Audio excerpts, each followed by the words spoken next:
continuar con nosotros en Soluciones. Doctora, veíamos antes de ir a la pausa un estudio que se ha realizado y que habla justamente de las posibilidades o las probabilidades de que una persona sea prediabético o diabético cuando hay un sangrado muy frecuente a nivel de las encías y también de la capacidad que pudiera tener un odontólogo en determinado momento de referirlo al especialista, pues pudiera estar padeciendo de diabetes. ¿Qué opina al respecto? Mira, sin menospreciar, y es algo que está probablemente comenzando a salir ese estudio o que están comenzando a realizarlo, no vamos a menospreciar actividades ni nada por el estilo, pero también hay que tener en cuenta que hay muchas razones por las cuales una persona puede sangrar al cepillarse. O sea, las gingivitis no son propias de una persona con diabetes descompensada. Si está compensada no tiene por qué tener una gingivitis, ¿de acuerdo? Hay muchas causas. Ahora bien, como diagnóstico general que necesitamos cada vez establecer más si la persona tiene o no tiene una enfermedad y habiendo sido catalogada la diabetes como una pandemia, pues necesitamos toda la ayuda que sea necesaria. Y si tú tienes un paciente que va al odontólogo y él encuentra cierta fragilidad, cierta gingivitis y tiene una cinta reactiva para tomar la muestra y decirle a la persona, mira, tienes el azúcar un poquito alta, es bueno que vayas con tu médico o dirígete a un médico si no lo tienes para que veas qué más hay allí, es importante. ¿Eso se puede hacer acá en el país? Se puede hacer en cualquier parte. Mira, la información que les di al principio, que una persona se diagnostica diabética con una glucosa en sangre mayor de 126. Tú tienes un perolito, un glucómetro en tu casa y fue un vecino y le mediste, oye, te dio 130, revísalos. Esa sugerencia, ese dato educativo lo puede dar cualquiera. Lo que no podemos es hacer una afirmación de una enfermedad si no estás con la persona idónea para hacerlo, por la responsabilidad y por lo que significa el cambio o el vuelco de vida, lamentablemente, porque como Verónica lo decía, yo siempre lo digo en mi charla, o sea, el estilo de vida normal para cualquier ser humano, para estar sano, debería ser el que lleva una persona con diabetes. Pero estamos claros en que no es así, lamentablemente no es así, y al tú hacer un diagnóstico de esa magnitud, pues significa unos cambios bastante importantes debido a la persona que se lo estás haciendo. Entonces tampoco vamos a ponerlo a hacer como en la venta de periódicos, ¿no? Pero sí es útil, sobre todo porque mucha gente incluso son diabéticos y no lo dicen cuando van al odontólogo porque le parece que es algo que hay que mantener calladito, lo cual es un error muy importante porque una persona que va a un odontólogo y siendo diabético tiene que tener varios punticos importantes. Uno, hacerse su medición antes de ir al odontólogo. Si tienes más de 130 miligramos por decilitro, cambia la cita. Dos, tu odontólogo tiene que saber si tú padeces de diabetes o no. ¿Por qué? Porque debe mandarte un buen antibiótico que cubra gérmenes normales de boca para iniciar 48 horas antes de ponerte una mano en esa boca. Entonces son cosas bien importantes. Pero de que tenemos que procurar hacer un diagnóstico más amplio, sí, porque lamentablemente es una enfermedad que está consumiendo al mundo. ¿Es la diabetes o hace esta enfermedad distingo entre raza, sexo, edad? No, es muy socialista. Es perfectamente Igual socialista. para todos. Es igual para todos. Salvando que deberíamos aprovechar quizás en este momento para hablar de la clasificación más facilita que yo le he encontrado a la diabetes. Vamos a poner 4 puntos de clasificación: diabetes tipo 1, diabetes tipo 2, diabetes gestacional y diabetes secundaria.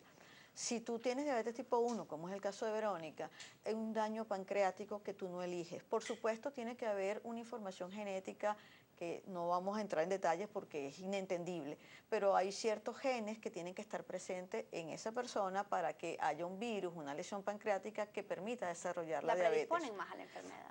La predisponen o tienes la capacidad para padecerla. Ahora, Exacto. que parezca significa que tienes que tener el virus o tienes que tener la lesión en el páncreas, ¿ok? En la diabetes tipo 1 hay una pérdida completa de la función del páncreas endocrino, que es la producción de insulina, y por lo tanto requiere la sustitución con insulina desde que se diagnostica.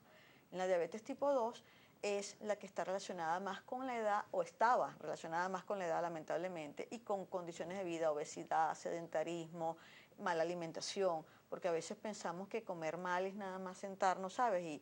Y la bacanal, no, el no respetar horarios, el no comer a nuestras horas, el no saber asociar los alimentos, también es un mal sistema de alimentación y está relacionado con la producción de la enfermedad. Okay. La diabetes gestacional, que es la que aparece en una mujer que no ha tenido problemas previos de glucosa y se embaraza y sobre la semana 20-24 se elevan los niveles de glucosa en sangre. Y la diabetes secundaria a mí me parece muy importante, sobre todo en Venezuela, porque nosotros somos lamentablemente hijos de la moda.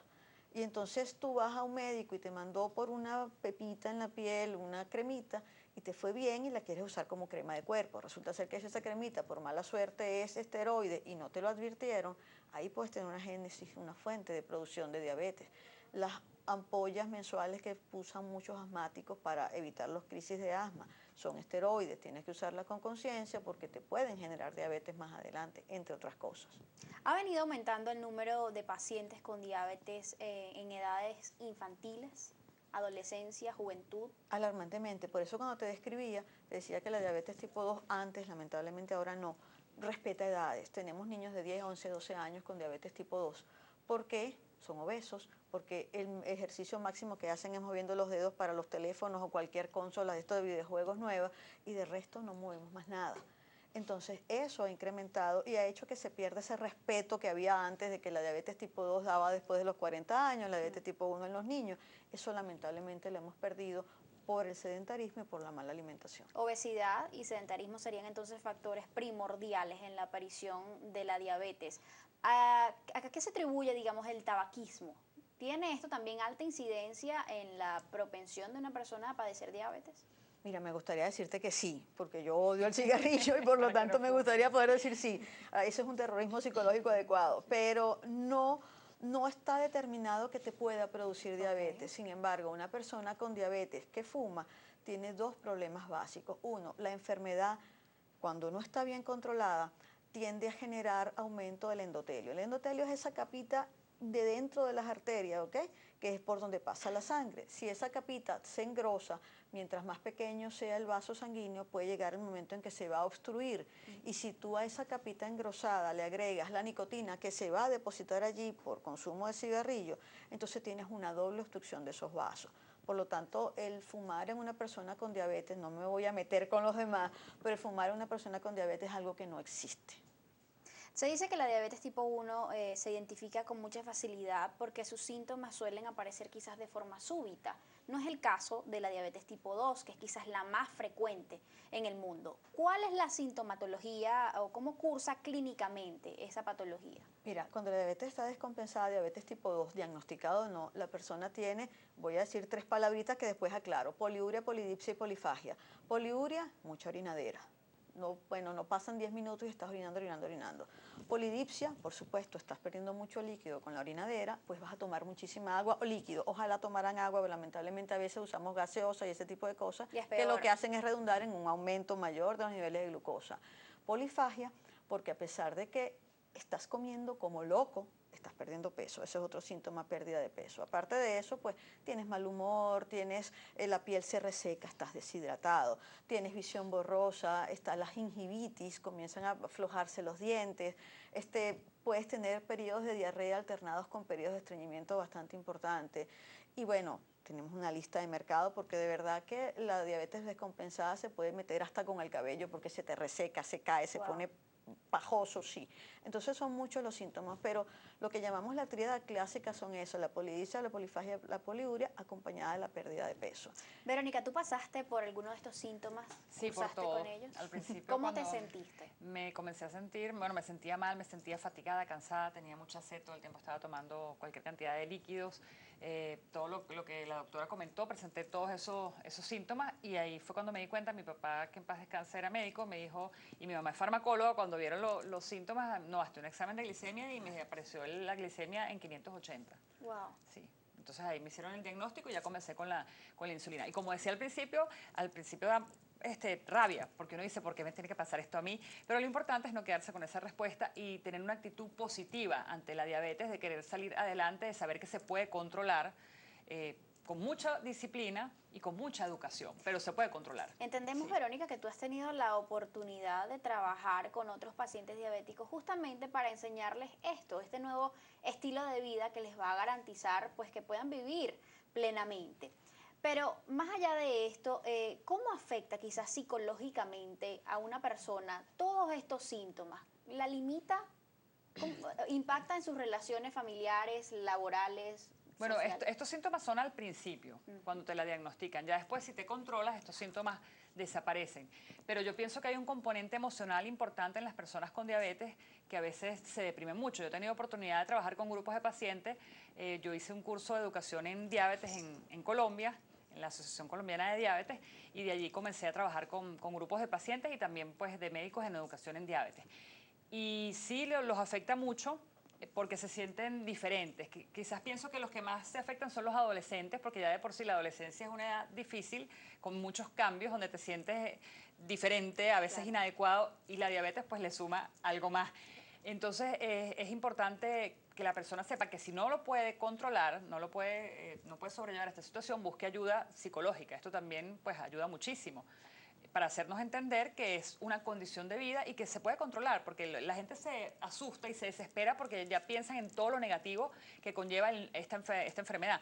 Pero como lo hemos explicado, como lo ha dicho la doctora y como lo has hablado tú también, pues es una condición de vida, porque si la gente se cuida, esto no tiene por qué ocurrir, estas complicaciones negativas por la diabetes no tienen por qué ocurrir si las personas se cuidan.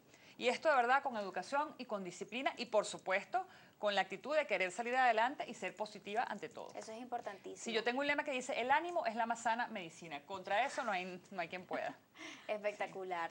Ahora, doctora, ¿quiénes suelen quizás asumir de mejor manera este diagnóstico? ¿Niños, adultos? Mira, yo diría que ninguno de los dos, ¿ok? Porque en un niño, digamos que va a ser diabético, vamos a hablar de un niño con diabetes tipo 1, es una aparición bastante aparatosa, bastante brusca. De hecho, el sistema o la aparición de la diabetes en Verónica no es la aparición clásica de la diabetes tipo 1. Normalmente un niño cuando debuta con diabetes es una terapia intensiva, una cetoacidosis diabética. ¿Esto puede ser congénito? No, hay niños que a los 2 o 3 meses puede aparecer la enfermedad, pero todavía que nazca, en el momento en que nazca, aunque cuando son hijos de madres diabéticas se hacen unas pruebitas especiales en el niño en el momento de nacimiento, pero normalmente puede aparecer un poquito ya, unos días o unos meses después de haber nacido, ¿ok? Pero es difícil que si tú tienes un niño que ha tenido unos malos hábitos de alimentación, que la recompensa porque hizo algo bueno es llevarlo a un lugar de comida chatarra, de que las galletitas y los juguitos en cajitas son el día a día, entonces cambiarle de la noche a la mañana ese hábito cuesta.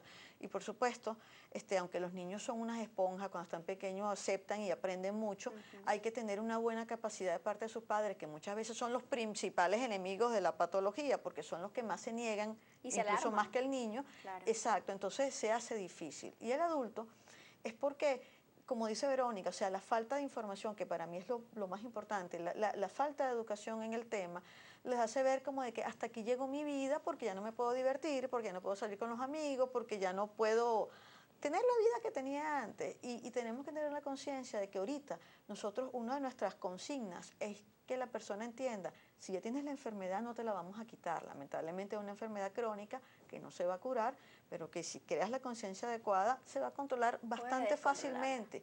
Pero mejor aún, en las personas que no la tienen, podemos intentar prevenir que aparezca o por lo menos retardar muchísimo en el tiempo su aparición.